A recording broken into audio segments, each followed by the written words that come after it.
This is another way to work your stitches into your foundation chain. So we showed you how to do the top loop there.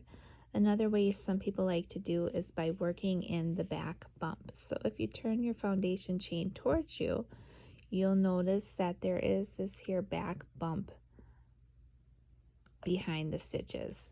And that's where they like to work their foundation chain stitches into. And this gives it a nicer look. And you can do that just as easy as you do the top loop. So again, we're going to work a single crochet into the back loop.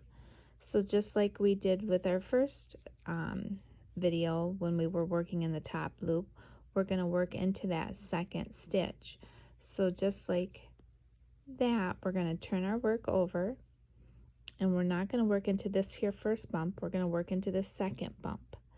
So you insert your crochet hook into that second bump, yarn over, bring that yarn through and up. You have 2 loops on your hook.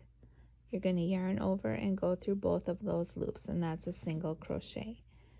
And there's your next bump. You're going to do the same thing.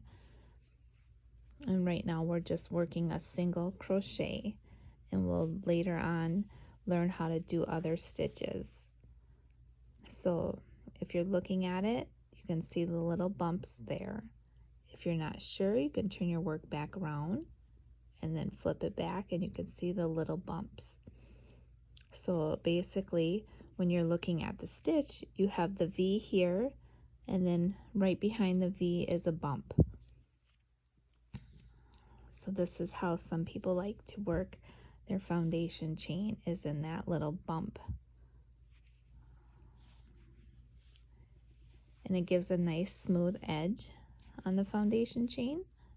Let me just zoom in a little bit so you can see that bump again. Right there's the bump. We're just working a single crochet into that bump.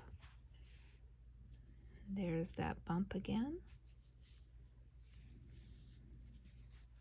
And it's just whatever your preference is on how you want to do that.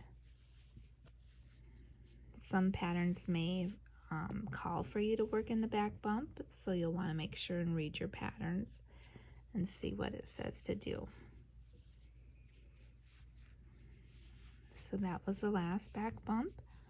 And now if you look at it, you can see the bottom is very nice. It looks like a single crochet, and that's because we worked in the back bump. So it's just whatever your preference is. Hope this helped.